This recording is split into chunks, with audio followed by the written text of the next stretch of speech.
All right, guys, welcome. This is the 6 month update, just under 6 months. A lot to talk about. I hope everyone is doing great.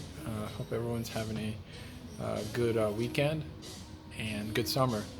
Let's talk about immersion first. Uh, there's been a new sort of thinking in MIA, and I've also heard this in the virtually native channel, that reading should really be your emphasis over listening, and that's hugely different from what you typically hear in the AJAT community.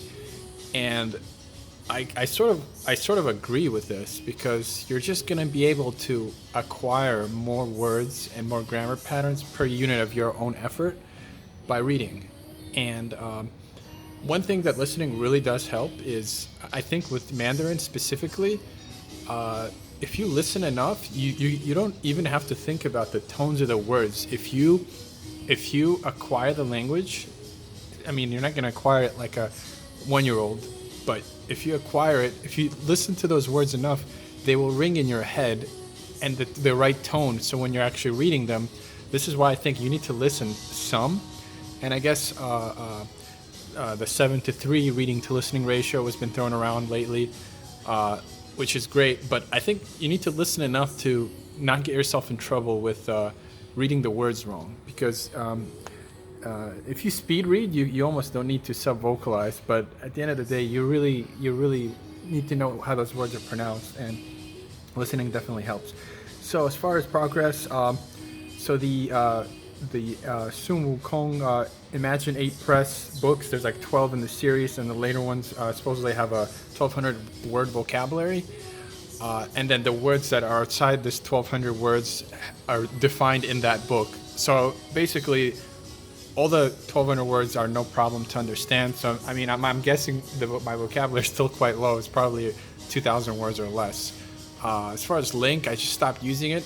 It kind of outgrew it. I paid for the year membership, but don't really see a point in using it that much. And so SRS, kind of found that to add maybe 10 to 20 cards in the weekends and 5 to 10, just 5 to 7 cards on the weekdays is optimal, and I'll do that most days. I'm not super convinced with SRS being super efficient, because I mean, at the end of the day, I feel like making the SRS cards is really the use of it, not repping them, actually making them. But then you begin to wonder, well, when you're making the cards, you're just immersing. So the time that you spend repping, say you spend, I mean, I only spend, let's say, 30 minutes on doing the deck, and you wonder if you just went ahead and naturally immersed during that time, would you, with the fact that you're retaining those words, well, maybe you can, reading is the natural SRS in a sense, because you're coming through the words that you naturally need to know. And I mean, a lot of these cards that I make for the monolingual sentences, for the monolingual transition, there's no emotional tie to them other than I read it in a monolingual dictionary. And they're the easiest forgotten ones. And I have to say, like, the stuff that the stuff that I read. So let's talk about some interesting. I found another podcast, or another reading and listening with a transcript is awesome, because if you've read it, once you read that, when you listen to it, the comprehension just goes up like fivefold, obviously. So, and Steve Kaufman talks about this.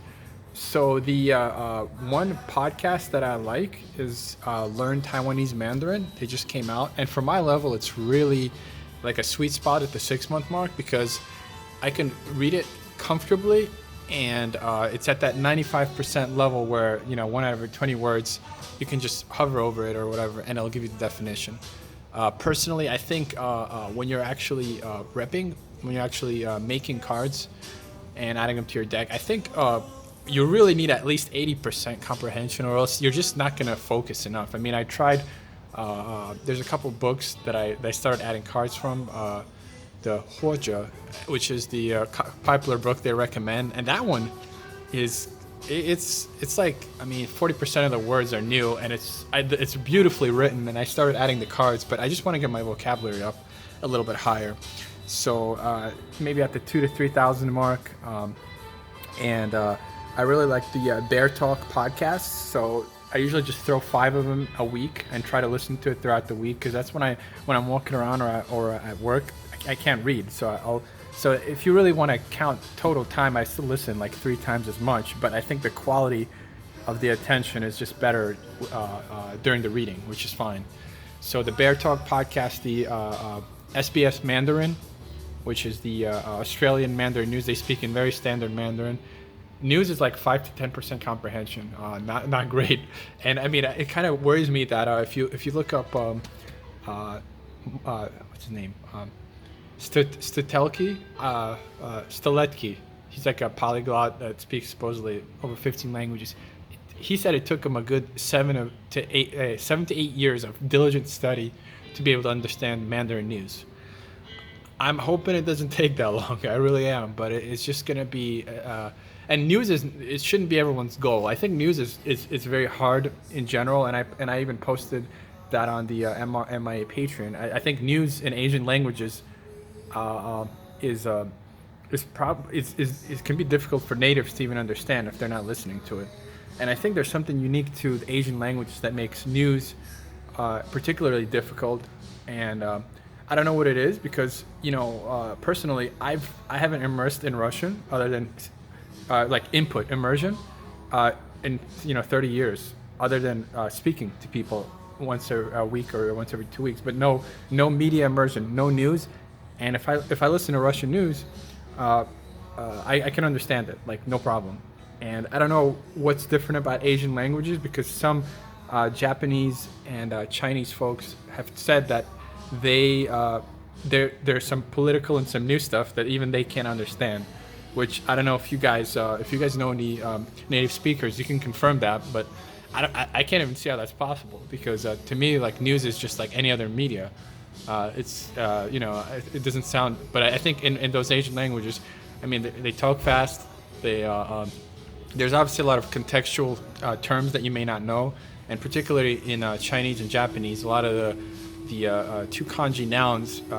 In Japanese, they're homophones, tons of them, and in Chinese, they do have more sounds. So, but again, it's difficult. So I'd love for someone to actually confirm that.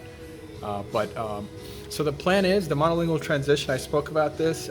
It's weird. Some days when I read the monolingual's definitions, it's almost as if I understand all of them. But some days I can't understand them at all. And I don't know. Like if you've ever read a Chinese monolingual dictionary. Let's say you're doing a 4-star word or a 3-star word, which 4-star would be like 1,500 to 5,000, or 3-star 5,000 to 15,000 on a frequency list. And then you look up their monolingual definition in the dictionary, and it just gives you a synonym. Period. That's the definition, and another synonym, another 2 kanji noun, and that synonym is literally like a super rare word over 30,000, like a 1-star. So it's like, the rule is, you should learn everything in a monolingual dictionary. Well, that's true, but I mean, maybe in a long definition, I would understand that rule. But like, I mean, why learn literally never going to use it in conversation, and if it's used in like a literary word in a rare thing. So I'm not convinced. And then again, it gets to the point of the fact that those words aren't really tied to you, that you've read about them. And not, so it's like, I mean, I think if you're learning like in a longer definition, maybe like 7 or 8 words, and there's one that you don't understand, I think that's very useful to learn. But I'm right around 50% of monolingual definitions. Hopefully at the 9-month mark, I'll be at 75%. I'm hoping, maybe more. Yeah, the monolingual transition, it takes long, but it's doable. I mean, I know a lot of hardcore folks doing AJAT did it in 4 months for Japanese, but more power to them. They definitely added 20 words a day, and I'm definitely not doing that.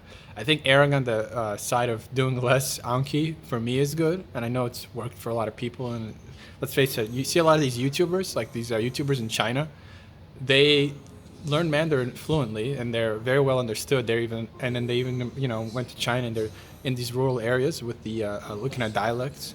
And they understand them, and they didn't really SRS. I mean, they within 2 years, probably they were studying close to full time to get fluent in 2 years, I would say. But either way, I mean, you ask them, did you use an SRS? Most of the time they say no. So I'm trusting the process. Give it the first year of the SRS. Like I said, if you spent, let's just call it 300 hours a year on SRS, at what point does it become more useful to just spend that time immersing? And I don't know. That's a question I haven't answered yet. But like I said, SRSing, sometimes it's fun, but I have to say it's the least enjoyable thing to do. And I think a lot of people would agree with that. Most people would agree with that. And then there's a few people that really enjoy the SRS, which is good. A lot of people I think are just doing it because they were told that they have to do it and that they think it's great. And that's totally cool. So definitely at least a year, and probably the first 2 years, I'm going to check out the SRS, and hopefully that's okay.